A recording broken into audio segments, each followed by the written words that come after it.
Hey anglers, Derek here with 515 Fishing. Hey, today I'm going to go over the tackle I like to use for white bass. If you've not caught white bass before, they're a great fighting fish.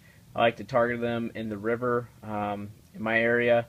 If you look at them in the evening or the early morning, a lot of times you see them feeding at the surface, chasing shad and other bait fish. So a lot of the stuff that I carry will be shad color or white color. If I'm going on a long trip or a few days of white bass fishing, I'm going to bring more with me. But on my day-to-day basis, this is kind of the package that I'll carry. So let's go through it real quick.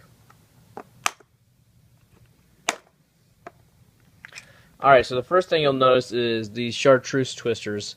The reason I have these is this is something that I carry for multiple species, so just have these along with me for white bass. I'll also have that in the same size in white, which looking through here you'll see a lot of the stuff that I have is in white. If you don't have a twister tail, make sure you go buy those, as those are a great bait to use. I have that in a pearl color here as well. Larger size. It's good to have multiple sizes of the twister tails, just depends on the day. Here's one with a jig head on it. Okay, for the jig heads I like to use pink or chartreuse are kind of my go-tos. Size-wise, depends on the current and what you're fishing. I actually kind of like to go with a larger jig head rather than a lighter one, just because it gets down quicker to the bottom.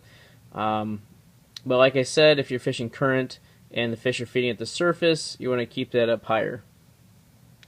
I do have one here, and this one is a twister, and it's just got a little blade here with a little extra action to it. Alright, now I have these tube jigs, and although I don't use these a ton for white bass, it's just another thing to carry with me. And I'd like to show you how I like to set up my tube jigs for jigging. See if I can do this on the camera here. So, what I'm going to do is take this jig head. Okay, this is designed for tube jigs, and I'm going to put it inside the body of the tube jig. So let's see if I set this down here, if you can see it.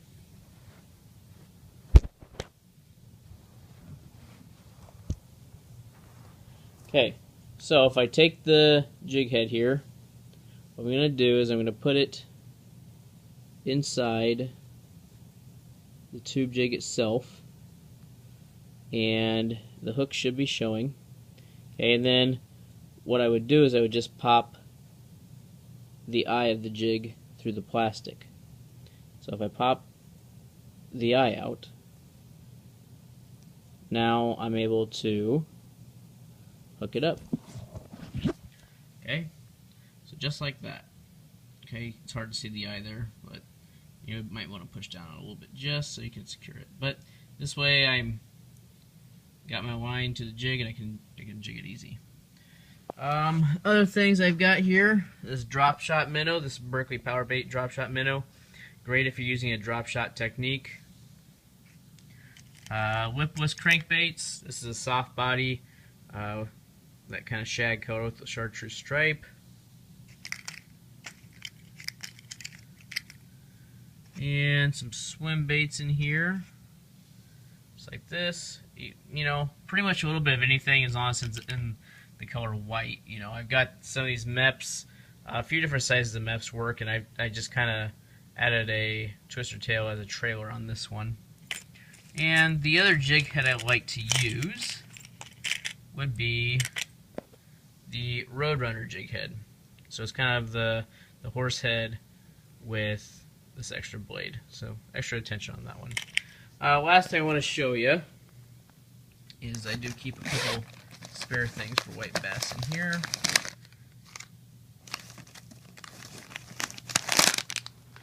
So just these two things here.